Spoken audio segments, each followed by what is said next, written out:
하나님 말씀 로마서 8장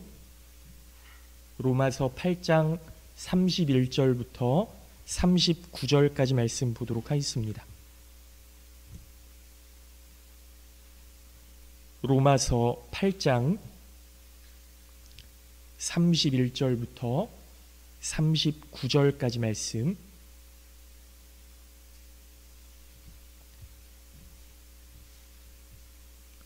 로마서 8장 31절부터 39절까지 말씀, 신약성경 250쪽입니다. 신약성경 250쪽, 로마서 8장 31절부터 39절까지 말씀. 오늘 성경 말씀 굉장히 중요한 부분인데요, 저와 여러분 한 절씩 교독해서 읽도록 하겠습니다. 그런즉 이 일에 대하여 우리가 무슨 말 하리요? 만일 하나님이 우리를 위하시면 누가 우리를 대적하리요?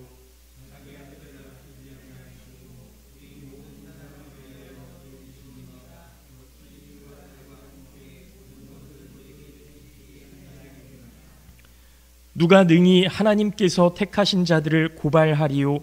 의롭다 하신 이는 하나님이시니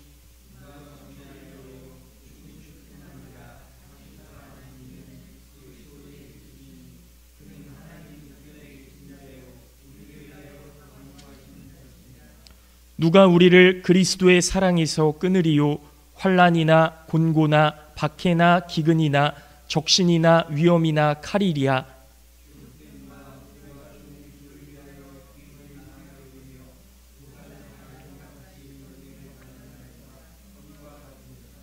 그러나 이 모든 일에 우리를 사랑하시는 이로 말미암아 우리가 넉넉히 이기느니라.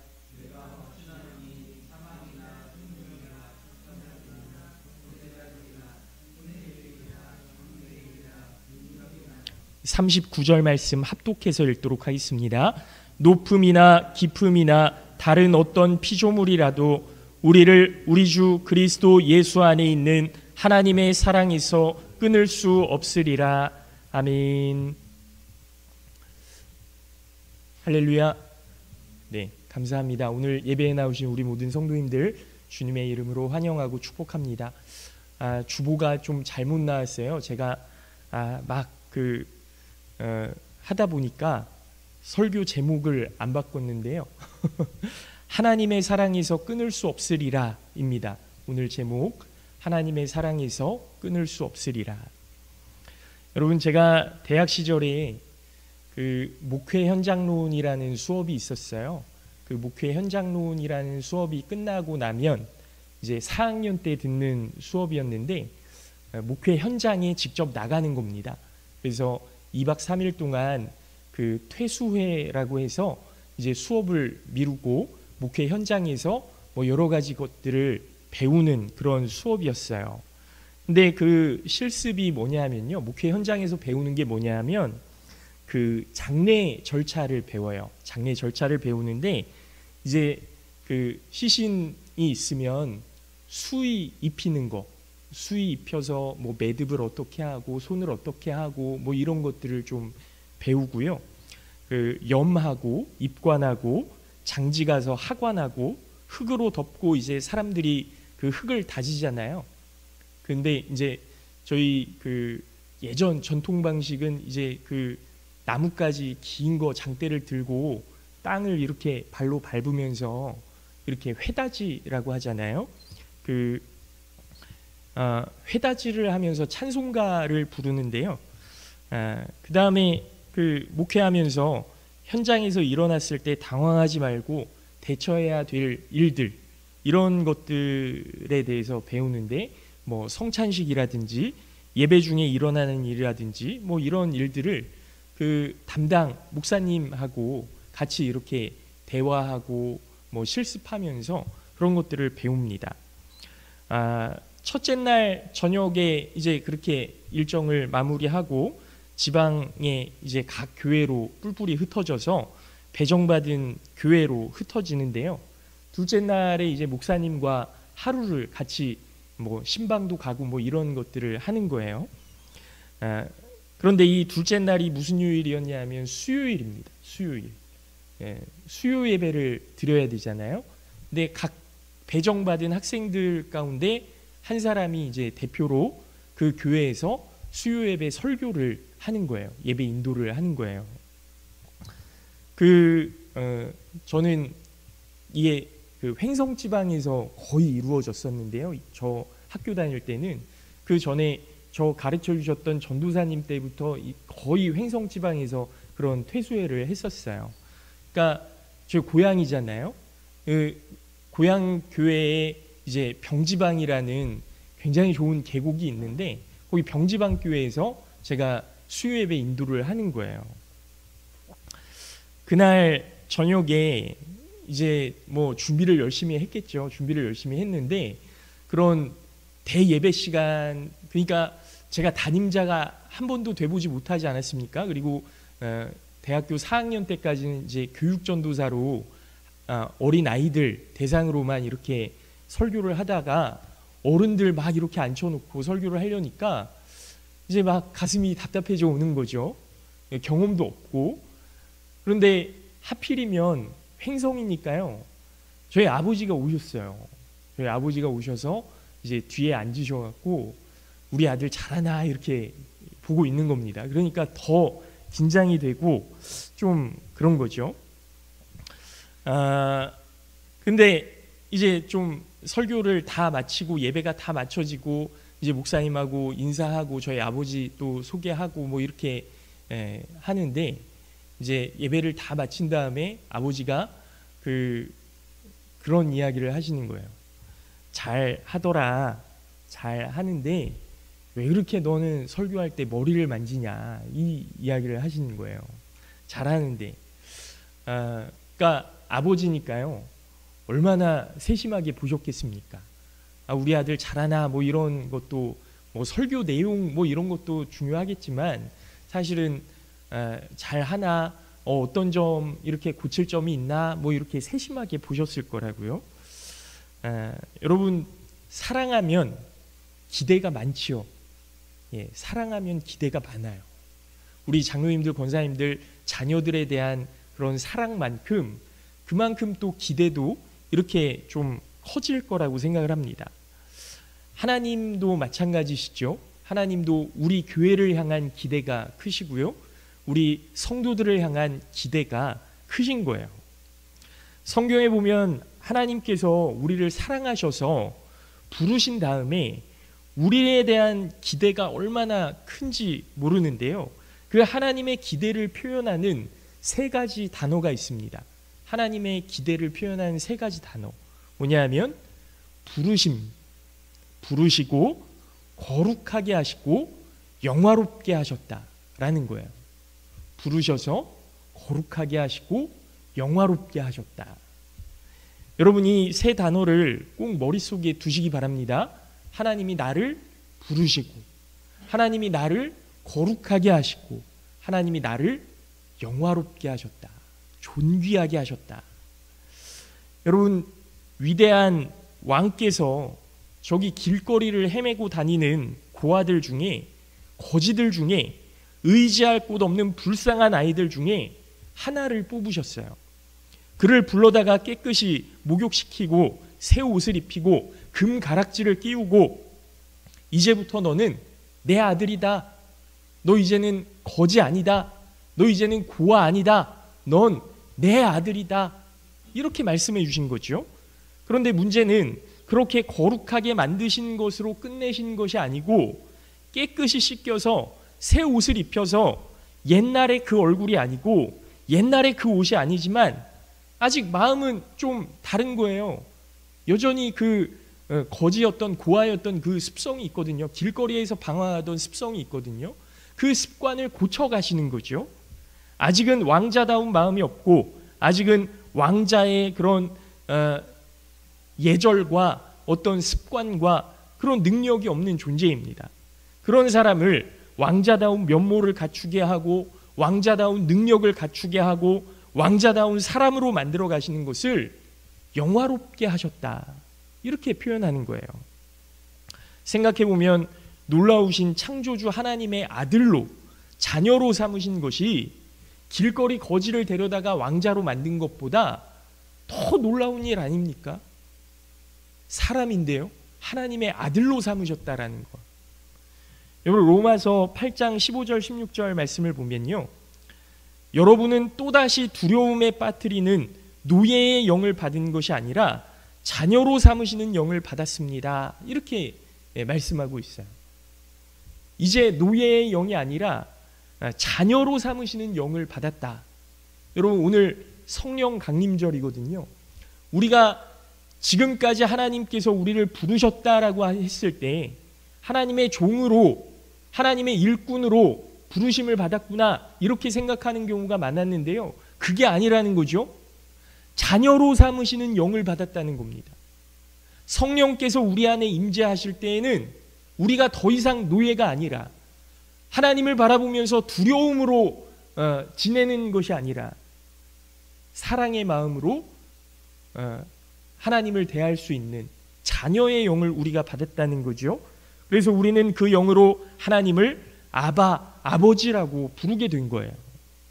바로 그때 그 성령이 우리의 영과 함께 우리가 하나님의 자녀임을 증거하시는 거죠. 우리의 존재가 완전히 바뀌어진 겁니다. 저 죄악의 노예가 되었던, 저 버려졌던 사람들이 하나님의 자녀로 새롭게 입양된 거예요. 그래서 하나님의 자녀가 되었을 때는 하나님의 자녀된 권세를 받았으니 영접하는 자, 곧 그 이름을 믿는 자들에게는 하나님의 자녀가 되는 권세를 주셨으니, 그래서 존재 자체가 달라졌다는 겁니다. 놀라운 은혜예요. 그러나 그것으로 하나님께서 만족하시는 것이 아니고 그 다음에 우리를 자녀로 부르신 다음에 놀라운 목표를 가지고 계시는데요, 그 목표가 오늘 말씀 로마서 8장 29절에 있습니다. 하나님이 미리 아신 자들을 또한 그 아들의 형상을 본받게 하기 위하여, 예수 그리스도를 본받게 하기 위하여 우리를 부르셨고 그로 많은 형제들 중에 맏아들이 되게 하려 하심이니라. 여러분, 생각해 보십시오. 하나님께서 수많은 사람들을 자녀로 부르시고 그리고 우리로 하여금 예수 그리스도의 형상을 본받게 하시고 그 예수 그리스도를 맏아들이 되게 하셨다는 거예요. 그럼 우리는 뭡니까? 예수님이 맏아들이시면 우리는 그 동생들이 된 거예요. 형제가 된 거예요. 성경은 그 예수 그리스도의 하나님의 자녀가 되었다는 것을 이렇게 표현하고 있는 거죠. 여러분, 이것이 아무렇지 않습니까? 벌써 다 알고 계셨나요? 사랑하는 성도 여러분, 이것이 얼마나 큰 은혜입니까? 감히 우리가 누군데, 여러분 다 아시죠? 각자 자신에 대해서 생각해 보면 너무나 보잘것없고 부족하고 미련하고 연약한 우리의 모습들을 다 잘 아실 겁니다. 저도 절 알아요. 제 뱃속을 제가 알고 있습니다. 이렇게 형편없는 존재를 감히 예수 그리스도의 형제가 되게 하셨고 그리고 예수님의 하나님께 상속받은 모든 유업을 아낌없이 우리와 함께 나누시기를 원하시는 거예요. 여러분, 탕자의 비유 다 아시잖아요. 탕자의 비유에서 돌아온 둘째 아들을 아버지가 부둥켜 안고 끌어안고 잔치를 베푸시는데 큰아들이 어떻게 해요? 나 그 잔치 들어가지 않겠습니다. 아버지, 저를 위해서 뭐 새끼양 한 마리 잡아보셨습니까? 이게 사람의 마음이거든요. 그런데 예수님은 어떻다고요? 나를 형제로 받아주시고 아버지께 받았던 그 모든 유업을 우리와 함께 나누기를 원하신다는 거예요. 동생을 위해서 자기 생명까지도 내어주기를 원하신다는 거예요. 이게 어떻게 가능합니까? 분수를 알아야지, 주제를 알아야지. 예수님의 형상을 본받아서 예수님과 함께 하나님 나라를 유업으로 받을 수 있는 존재로 그냥 뭐 법적으로 뭐 외적으로 그런 게 아니고요, 내면적으로 예수 그리스도의 형상을 입은 사람으로 만드시기를 원하신다는 거예요. 제가 생각해봐도 하나님은 너무 큰 기대를 가지고 계시고 너무 큰 목표를 가지고 계신 게 아닐까, 그런 생각마저 드는 것 아닙니까?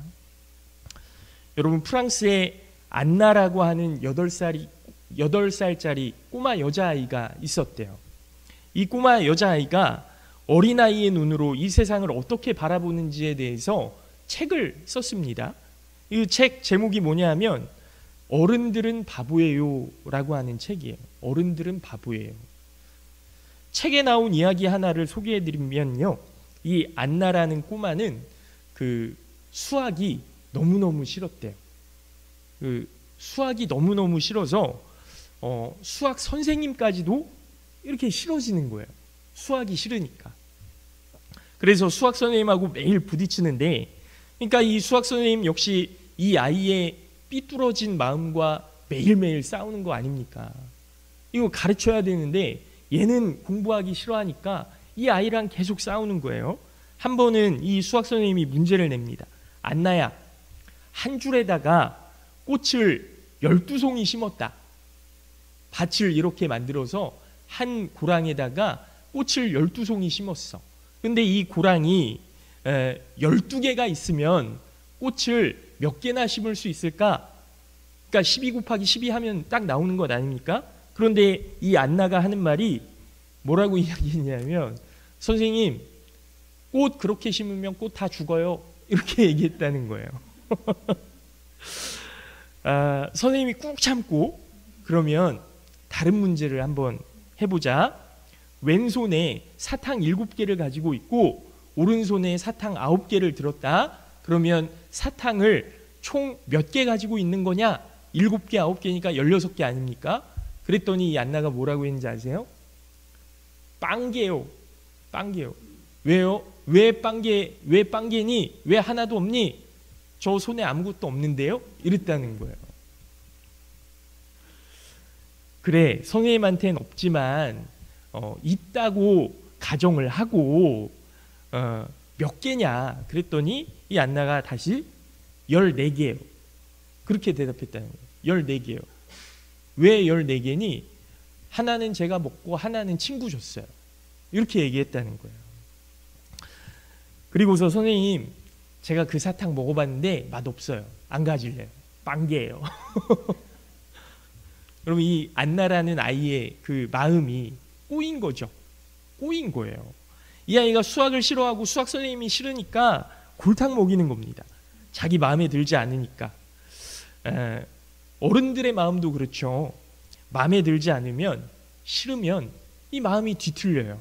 이런 어른들의 마음이 그대로 아이들의 마음 속에 들어가 있는 겁니다. 그래서 유대인들의 탈무드라는 책 아시죠? 탈무드에 이런 말이 있대요. 하나님은 먼저 사람의 마음을 보신 다음에 그 다음에 두뇌를 보신다. 여러분, 사람들은요, 두뇌를 먼저 보고 마음은 안 봅니다.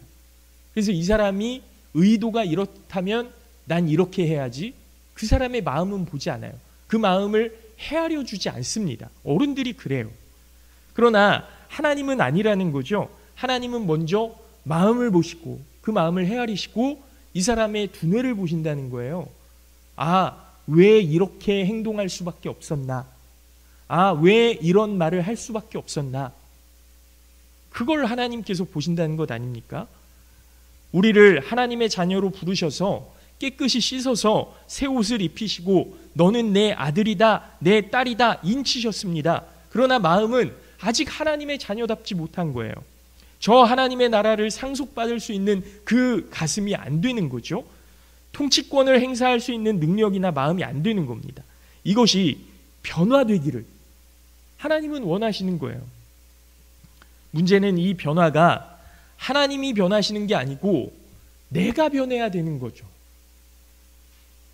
내 자신이 변화되어야 하기 때문에 성령께서 무슨 일을 하시는가? 주님께서는 무슨 일을 하시는가? 성경에 보면 이렇습니다. 아들의 형상을, 예수 그리스도의 형상을 본받으라. 너희 마음에 이 마음을 품으라. 곧 그리스도 예수의 마음이니. 빌립보서 5장 2절 말씀이죠. 이 원대한 목표를 가지고 우리를 대하시기 때문에 우리에게 그 이상을 가지고 계시는 거예요. 그러나 우리가 거룩하게 되어서 하나님의 자녀로 되어가는 이 영화롭게 되어가는 이 생명의 새로운 역사를 가장 강력하게 방해하는 그 세력이 있는데 누구냐? 바로 우리 자신입니다. 육신의 정욕이에요. 육신의 연약함입니다. 육신의 욕구입니다. 육신의 죄악이에요. 그래서 성경 말씀에 로마서 8장 5절 6절 말씀에 보면 육신을 따르는 자는 육신의 일을, 영을 따르는 자는 영의 일을 생각하나니 육신의 생각은 사망이요 영의 생각은 생명과 평안이니라 그랬습니다. 밖에 있는 문제가 아니고 내 안에 있는 문제인 거예요. 내가 육신을 따르고 있느냐 아니면 영을 따르고 있느냐. 여러분, 사람이 얼마나 약하냐 하면요, 인터넷에 옛날에 많이 떠돌아다니던 이야기인데요, 어느 권사님 가정에 우리 교회 이제 건축하니까 좀 아낄 거 아껴서 건축 헌금을 내야 되겠다, 이렇게 이제 그 부부가 그 의논을 해서 결정을 했대요. 그래서 씀씀이를 좀 줄이고 절약하자 굳게 다짐을 했답니다. 근데 어느 날 아내 집사님이 누가 봐도 굉장히 멋지고 비싼 옷을 딱 입고 집에 딱 나타난 거예요.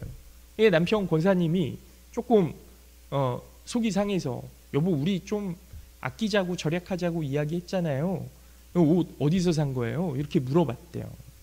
그랬더니 집사님이 오랜만에 백화점을 갔는데 사탄이 딱 나타나서 집사님, 너무 아름다운 집사님, 이 옷을 입으면 너무 아름다우실 것 같습니다, 이렇게 얘기했다는 거예요. 이 남편 권사님이 그러면 사탄아 물러가라, 그렇게 내 뒤로 물러나라, 이렇게 유혹을 뿌리쳤어야지 그 유혹에 넘어가면 어떡하냐 그랬더니 이 집사님이 그렇게 했지, 사탄아 내 뒤로 물러가라, 이렇게 했대요. 그랬더니 이 사탄이 뒤로 물러나서 집사님 뒷모습은 더 아름다우십니다, 이랬다는 거예요. 그래서 그 유혹에 홀랑 넘어가서 옷을 사게 되었다, 이렇게 이야기를 하는 거예요. 옛날에 굉장히 유명한 이야기였는데 잘 모르시나 봐요. 그래서 할 수 없이 샀다고. 여러분, 사실 예쁘다는 말, 아름답다는 말 싫어하는 여자가 없죠. 남자요? 남자는 더 많아요. 친구에게 헤어나지 못하는 사람이 있습니다. 골프에서 헤어나지 못하는 사람이 있고요, 컴퓨터, 돈, 심지어 우리 아이들 같은 경우엔 핸드폰 헤어나오질 못하는 거예요.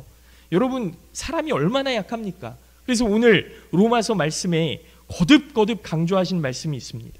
뭐냐면요, 이와 같이 성령도 우리의 연약함을 도우시나니 우리는 마땅히 기도할 바를 알지 못하나 오직 성령이 말할 수 없는 탄식으로 우리를 위하여 친히 간구하시느니라.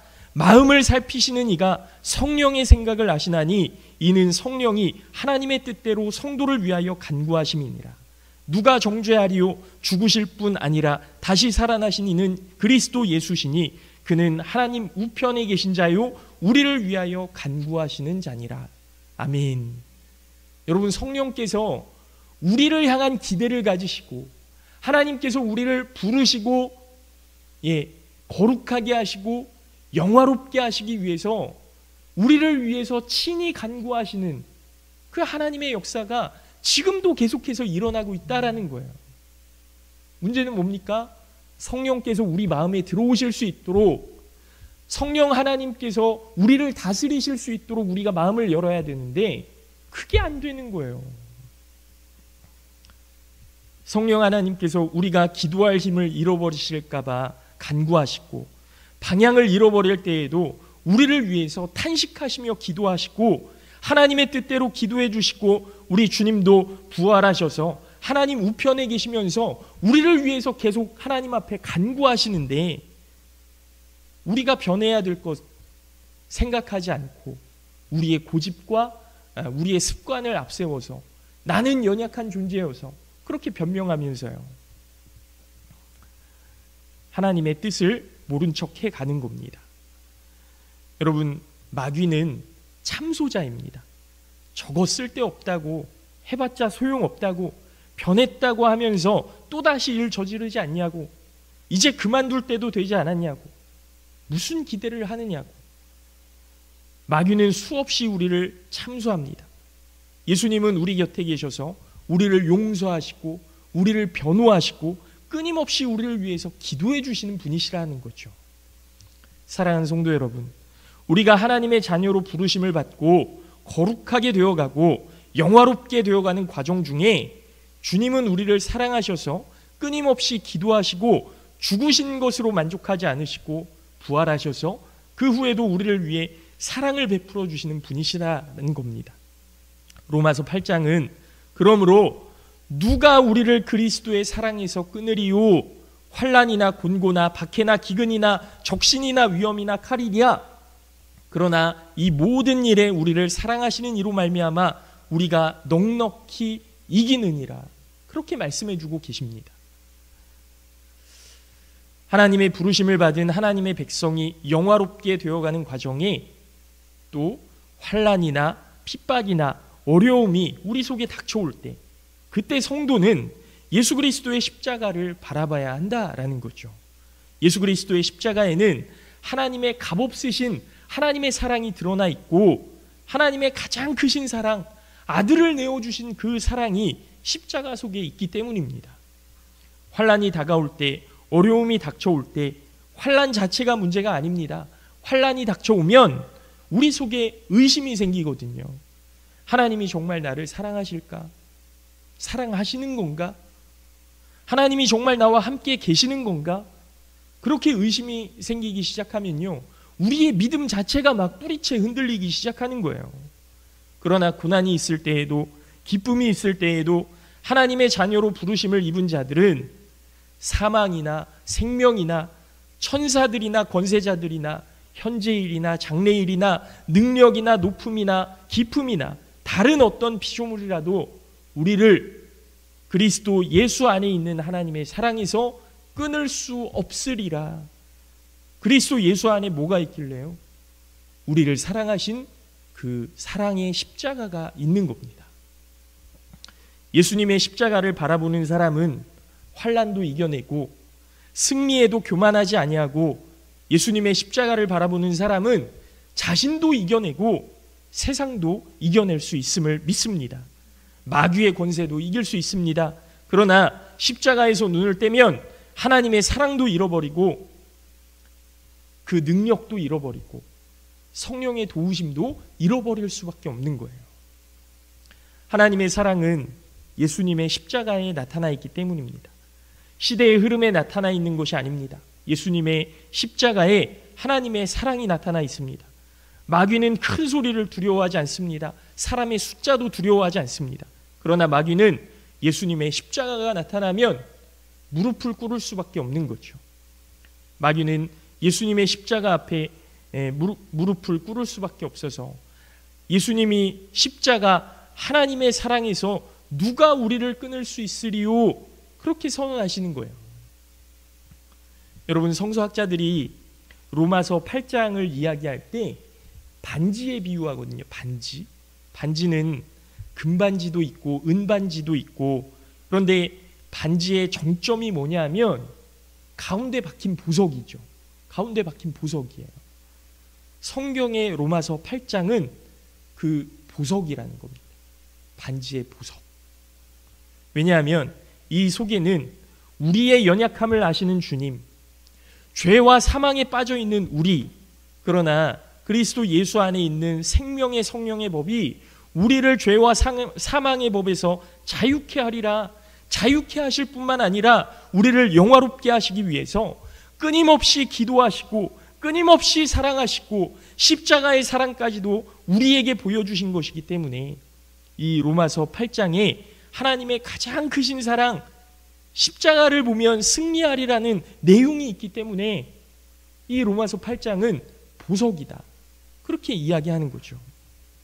십자가를 보면 흔들리지 않는다고 우리에게 가르쳐 주신 복음 중에 복음이기 때문에 그렇습니다. 사랑하는 성도 여러분, 이제 말씀을 마칩니다. 어떨 때는 슬플 때도 있고 힘들 때도 있고 아플 때도 있고요, 건강할 때도 있고 잘 될 때도 있고 힘겨울 때도 있습니다. 살다 보면 다 경험하는 것 아닙니까? 하지만 성도를 향한 하나님의 기대는 세상의 것이 아니라 본질적으로 하나님의 자녀답게 영화롭게 되어서 저 영원한 천국을 상속받을 수 있을 만한 예수 그리스도의 마음을 품은 그 사람이 되기를 원하시는 거예요. 여러분, 오늘 성령 강림절인데 우리가 성령 강림절을 지내면서 뭘 소원해야 되겠습니까? 성령 하나님이 그 초대교회 성도들에게 임하셨을 때 교회가 생긴 것처럼 여러분, 성령 하나님께서 우리 마음 가운데 들어와 주시기를 소원해야 되지 않겠습니까? 그래서 우리 모두가 교회가 되고 우리 모두가 성도가 되고 우리 모두가 하나님의 기대를 받은 영화롭게 존귀하게 되는 그런 성도가 되어야 되지 않겠습니까? 그 자녀가 될 수 있도록 하시기 위해서 우리 하나님께서는 성령을 예비해 놓으셨고 우리 예수 그리스도를 통해서 성령을 약속해 주셨습니다. 바라기는 성령 하나님, 우리 가운데 우리의 마음 속에 우리의 삶 속에 들어와 주시옵소서. 기도하시는 우리 모든 성도님들 되시기를 예수님의 이름으로 축원합니다. 성령께서 우리를 위해 간구하고 계십니다. 예수님의 십자가 사랑, 십자가에 새겨진 하나님의 사랑은 결단코 변함이 없습니다. 누가 그 하나님의 사랑에서 우리를 끊을 수 있겠습니까? 그 예수 그리스도의 십자가가 우리를 넉넉히 이기게 하실 뿐만 아니라 우리를 하나님의 자녀로 세워가시는 인도자가 되어주실 줄로 믿고 성령을 사모하시며 세상 가운데 승리하시는 우리 모든 성도님들 되시기를 예수님의 이름으로 축원합니다. 잠깐 기도하겠습니다.